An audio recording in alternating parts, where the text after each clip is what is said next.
Hello friends, Radhe Radhe, Hare Krishna. Welcome back to my channel. तो friends, आज हम बात करेंगे बसंत पंचमी के बारे में, इसकी पौराणिक कथा के बारे में और पूरी जानकारी आपको दूंगी। तो बने रहें हमारे चैनल में लास्ट तक। तो हिंदू धर्म का अत्यंत पवित्र पर्व है जो हर वर्ष माघ मास के शुक्ल पक्ष की पंचमी तिथि को मनाया जाता है। यह दिन वसंत ऋतु के आगमन का प्रतीक माना जाता है, जब प्रकृति में हरियाली, रंग बिखरे फूल और मधुर वातावरण का संचार होता है। तो विशेष रूप से इस दिन देवी सरस्वती की पूजा का महत्व आता है और इस दिन माँ सरस्वती की पूजा होती है, जो ज्ञान की, संगीत की, कला की और विद्या की देवी मानी जाती हैं। यह दिन न केवल प्रकृति के लिए, प्राकृतिक चीज़ों के लिए, बल्कि नवजीवन का स्वागत करने के लिए भी रहता है। और आज के दिन नवजीवन का स्वागत करने के लिए आज के दिन से शुरुआत होती है प्रकृति की। मतलब प्रकृति में जो बदलाव आते हैं, पतझड़ लगता है और पतझड़ के बाद फिर से पुनर्जन्म होता है पत्तों का, डालियों का, फूलों का। इसलिए इसका स्वागत हम बहुत ही अच्छी तरह से करते हैं बसंत पंचमी के रूप में। केवल प्रकृति के नवजीवन का स्वागत करता है ये दिन, बल्कि हमारे जीवन में भी नए विचारों और ऊर्जा का संचार करता है। विद्यार्थियों और कलाकारों के लिए यह पर्व विशेष रूप से महत्व रखता है, क्योंकि इस दिन वे अपनी किताबों, कलम और अन्य कला साधनों की पूजा करते हैं, ताकि उनके प्रयासों में सफलता और भरपूर आशीर्वाद अच्छी तरह से जीवन में मिल सके और वो खूब आगे बढ़ सकें। बसंत पंचमी की पूजा से जीवन में समृद्धि, सफलता और मानसिक शांति का वास होता है। और आपको बसंत पंचमी की ढेर सारी शुभकामनाएं। और यदि आपसे कोई आपका फ्रेंड्स, फैमिली, रिश्तेदार या स्टूडेंट्स जो भी जुड़ा हो, तो आप ये वीडियो उन तक ज़रूर से पहुंचाएं, शेयर आप ज़रूर से करें। माँ शारदे आपके जीवन को ज्ञान और उल्लास से भर दे और आपके सभी कार्य सफल हो। आज के इस वीडियो में आप जानेंगे कि घर पर ही आप माँ सरस्वती की पूजा बहुत ही आसान तरीके से कर सकते हैं। कैसे कर सकते हैं, किन बातों का आपको ध्यान रखना चाहिए और कैसे करना है। अच्छा, मान्यता है कि चैत्र शुक्ल की प्रतिपदा को महाब्रह्मदेव ने सृष्टि की रचना की, लेकिन वह प्रसन्न नहीं थे। सृष्टि मौन थी और ब्रह्मा रिक्त का अनुभव कर रहे थे। रिक्त की प्रेरणा से उन्होंने स्त्री देवी की कल्पना की और उनका सृजन किया। जब देवी ने अपनी बीड़ा की तान छेड़ी तो झरनों में शोर आया, नदियां कलकलाकर बहने लगीं, पक्षी चहचहाने लगे, यानी सृष्टि रस से भर गई। यह देख ब्रह्मा जी बहुत प्रसन्न हुए, क्योंकि देवी के आने से सृष्टि सृजन हुई थी और इसलिए उन्हें सरस्वती का नाम दिया गया। वह शब्द और नाद की उत्पत्ति को स्वर देने के कारण वह बीड़ा की देवी भी कहलाई और श्रुति हो के संकलन के कारण वेदों का ज्ञान भी उन्हीं से प्राप्त हुआ। एक कथा यह भी कही जाती है कि सृष्टि देखने में तो बहुत सुंदर थी, लेकिन इनमें किसी तरह की कोई भी धुन या कोई भी आवाज़ नहीं थी, कोई भी शब्द नहीं था। और कोई भी शब्द न होने से ब्रह्मा जी बहुत निराश हुए थे। इसलिए इस निराशा से उन्होंने अचानक ही देवी सरस्वती की ओर देखा। परमपिता के विषाद से भरे चेहरे को देखकर देवी थोड़ी घबराई और इसी असहजता से उनका हाथ थामा माँ बीड़ा वाली ने, जिनको हम बोलते हैं माँ सरस्वती। हाथ बीड़ा के तारों से उन्होंने अपना हाथ टकरा दिया माँ ने जानबूझकर, और यह ध्वनि सुनते ही ब्रह्मा जी खिल उठे। उन्हें समझ में आ गया था कि सृष्टि में क्या कमी थी। उसके बाद ही सृष्टि को सरलता का वरदान भी मिला और वह नवर रसों से युक्त हुई। मतलब नवरसों से युक्त हुई पृथ्वी, जिसको हम नवर रस बोलते हैं। सरस्वती माँ का संदेश आज के बच्चों के लिए एक जागरूकता और प्रेरणा का प्रकाश है, जो उन्हें अपने जीवन के उद्देश्यों को समझने और उन्हें प्राप्त करने की दिशा दिखलाता है। इस कलयुग में जहाँ तकनीकी उन्नति और भौतिक सुखों के प्रति आकर्षण बढ़ रहा है, वहीं माँ सरस्वती हमें यह सिखाती हैं कि असली समृद्धि हमारे भीतर के ज्ञान और सच्ची मेहनत में है। वे हमें ये प्रेरणा देती हैं कि शिक्षा केवल स्कूल की किताबों तक सीमित नहीं रहे, बल्कि हर क्षेत्र में ज्ञान प्राप्त करने का प्रयास करें आप सभी लोग। फिर चाहे वह कला हो, संगीत हो, विज्ञान हो या फिर समाज सेवा। साथ ही समाज सेवा ही क्यों ना हो। साथ ही साथ माँ सरस्वती हमें अपने भीतर के ज्ञान को विकसित करने की प्रेरणा भी देती हैं। वे हमें सिखलाती हैं कि केवल मोबाइल, इंटरनेट या फिर किसी भी शॉर्टकट रास्ते से आपको किसी भी चीज़ का पीछा करने की ज़रूरत नहीं है। और यदि आप पीछा करते हैं तो इसमें आपकी जो मेहनत नहीं है तो आप सफल नहीं होते हैं, बल्कि गहरी सोच, मेहनत और सही दिशा में शिक्षा प्राप्त करके ही आप अपने जीवन को सफल बना सकते हैं। माँ सरस्वती की पूजा करने के लिए आप अपने घर में पूर्व दिशा की ओर मुख करके एक चौकी स्थापित कर लें, और उसके बाद आप चाहें तो आप अपने घर के मंदिर में भी आज के दिन पूजा कर सकते हैं।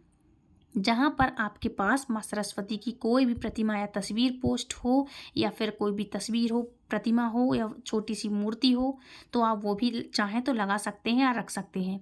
आप वहाँ पर मूर्ति की स्थापना कर लें। इसके बाद गंगा जल छिड़क करके आप मंदिर में पूजन सामग्रियों को तस्वीर या प्रतिमाओं को शुद्ध करने के लिए रखें। और ध्यान रखिएगा कि आज के दिन पीली और सफ़ेद रंग की वस्तुओं का ज़्यादा से ज़्यादा प्रयोग किया जाता है। खास तौर पर वस्तुओं का ज़्यादा से ज़्यादा प्रयोग किया जाता है। फिर वो चाहे चौकी पर बिछाने वाला कपड़ा हो, फल हों, मिठाइयाँ हों, या फिर फूल हों, या फिर माँ के वस्त्र हों।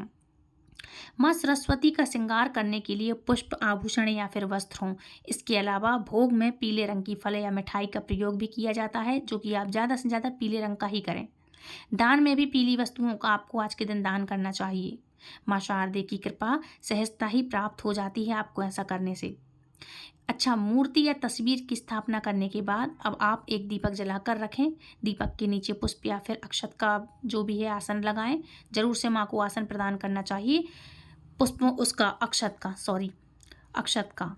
इसके बाद पहले भगवान गणेश की पूजा करें और फिर उसके बाद माँ सरस्वती की पूजा करें। पहले तो आप जब भगवान गणेश का स्थापना करेंगे तो उनका नाम ले करके उनकी स्थापना करें, और उसके बाद माँ शारदे की पूजा की तैयारी करें। फिर उसके बाद एक लोटा में जल भर कर रखें। चाहे तो आप इसमें आम या अशोक के पत्ते या जो भी है आप डाल सकते हैं, और उसके ऊपर दीपक रखकर दीप जला सकते हैं, जिसे दीप कलश कहते हैं। या फिर केवल एक लोटे में जल भरकर उसमें चुटकी भर हल्दी जरूर डाल दें, लौंग का जोड़ा डाल दें, मिठाई या बताशा भी आप डाल सकते हैं, 1 रुपये का सिक्का डाल दें। इसके बाद आप माँ शारदे के मंत्रों का जाप करें।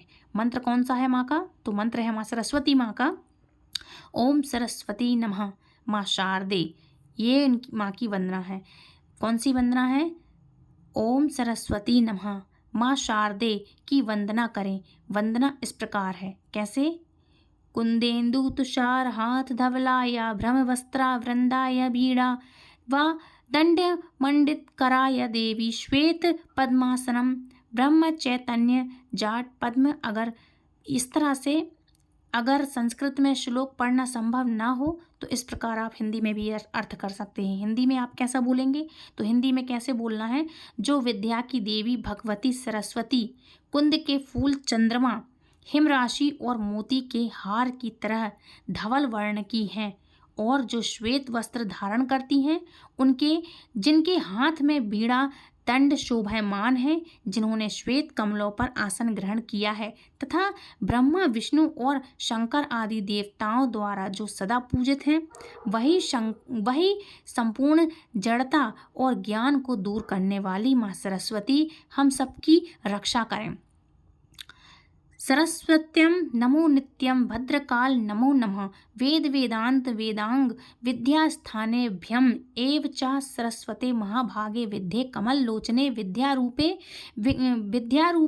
विशालाक्षी विद्याम देहि नमस्तुते। या फिर आप इस तरह से कर सकते हैं, माँ मैं इस प्रकार भी प्रार्थना कर रहा हूँ या कर सकती हूँ। तो बोलना है आपको, ओम शारदे माता ईश्वरी मैं नित्य सुमर्त तोए हाथ जोड़ अर्जी करूँ। विद्या वरदे मोक्ष मंत्र जाप के अलावा आप सरस्वती इन सब के जाप के अलावा आप सरस्वती के 108 नामों का उच्चारण कर सकते हैं। 108 बार एक ही नाम का उच्चारण कर सकते हैं। अच्छा, 108 नामों का जाप भी करेंगे तो अगर आते हो तो ठीक है, और नहीं तो आप माँ सरस्वती का कोई भी एक नाम है जो माँ सरस्वती ही कहते हैं जिसको हम, इसी में भी आप उनका नाम का मतलब उच्चारण कर सकते हैं। तो फ्रेंड्स, ये थी आज की वीडियो। और हाँ, एक बात और बता दूँ, आप सरस्वती माँ का श्रृंगार करेंगे तो चंदन या पीले चंदन का इस्तेमाल करना, हल्दी का तिलक लगाना, उसके अलावा लाल चंदन का तिलक भी आप कर सकते हैं और माँ शारदे को लगा सकते हैं। सबसे पहले विधि विधान से गणेश भगवान की पूजन करना और आपको अपनी जो भी शिक्षा से जुड़ी हुई सामग्री है, वो चाहे तो नोटबुक हो, कापी हो, किताब हो, बैग कॉपी हो, जो भी हो, संगीत से जुड़ी हुई जो भी चीज़ें हैं आपके पास, कलात्मक हैं, जो भी सामग्री है आप माँ के पास रखें और उन सबके साथ पूजा करें और सभी चीज़ों में आप पुष्प रखें और माँ को जो आप सिंदूर वगैरह अर्पित करेंगे, अक्षत करेंगे, वही आप अपनी कॉपी किताबों में भी लगा सकते हैं, छिड़काव कर सकते हैं गंगा जल का और फिर पुष्प इत्यादि आप अपनी कॉपी किताब में, नोटबुक में रख सकते हैं। या फिर जो कलात्मक चीज़ों से आपकी चीज़ें जुड़ी हुई हैं तो आप उस पर भी पूजा का टीका लगा सकते हैं, साथिया बना सकते हैं, जल का छिड़काव करें। जो माँ को टीका लगाएंगे वो आप अपनी चीज़ों पर भी टीका लगा सकते हैं। विद्यार्थी आज के दिन ज़रूर से माँ की पूजा कर सकते हैं और अपनी सारी कापी किताबों की जो भी चीज़ें हैं आप सभी चीज़ों की पूजा करें, ठीक है। तो इससे आप माँ आपसे बहुत ही प्रसन्न होंगी। और आज खास महत्व होता है माँ का, तो क्या होता है कि विद्यार्थियों के लिए ये चीज़ बहुत ही इम्पोर्टेंट होती है ना। अच्छा, हवन सामग्री अगर आप करना चाहते हैं हवन, तो संपूर्ण चीज़ों का आप हवन बना लें और तिल का उपयोग कर सकते हैं आप। तिल ज़रूर से आप हवन सामग्री में कर सकते हैं इस्तेमाल। जवा, शक्कर, धूप, दीप, नैवेद्य हर चीज़ का हवन लगाते हैं तो आप हवन आज के दिन कर सकते हैं। काफ़ी सारे स्कूलों में, कॉलेजों में आज तिरंगा भी लहराया जाता है और माँ सरस्वती, माँ शारदे की पूजा भी की जाती है। तो जो स्टूडेंट्स हैं, यदि आपके यहाँ स्कूल या कॉलेज में यदि आज के दिन ये प्रोग्राम होता है तो अच्छे से साफ़ सुथरी धुली प्रेस की हुई ड्रेस पहन के जाएँ और माँ शारदे की पूजा ज़रूर से करें। काफ़ी सारे स्कूलों में ये फंक्शन भी होता है तो आप अच्छे से जाएँ, ताज़े शुद्ध पुष्प लेकर के जाएँ, शुद्ध फूल लेकर के जाएँ। बहुत सी स्कूलों में, कॉलेजों में, हर जगह अच्छे से धूमधाम से माँ का ये पर्व मनाया जाता है, पूजा की जाती है, तिरंगा भी लहराते हैं। और हम लोग तो बचपन में बहुत सारे ताज़े खूब सारे पुष्प लेके जाया करते थे, चढ़ाते थे, आरती होती थी। तो आप सभी लोग क्या ये करते हैं? आपने किया है तो प्लीज़ कमेंट बॉक्स में मुझे ज़रूर बताइएगा, यस ज़रूर लिखिएगा क्या आपने किया है और आज भी आपके यहाँ होता है। तो बच्चे भी यदि देख रहे हैं तो प्लीज़ मुझे कमेंट बॉक्स में यस ज़रूर लिखिएगा। तो फ्रेंड्स, ये थी आज की जानकारी। छोटी छोटी 2 कथाएँ थी तो मैंने आपको वो भी सुना दी हैं। तो आप अपने फ्रेंड्स, फैमिली, रिश्तेदार, बच्चों को, जो भी आपके प्रिय हैं, आपसे जुड़े हैं, तो प्लीज़ ये चीज़ ज़रूर से शेयर करिएगा। और फ्रेंड्स, यदि आपको ये वीडियो पसंद आई है तो प्लीज़ कमेंट बॉक्स में जय माँ शारदे ज़रूर लिखिएगा। तो फ्रेंड्स, मिलती हूँ नेक्स्ट वीडियो में, तब तक के लिए राधे राधे, हरे कृष्णा, हरि बोल, जय माँ शारदे।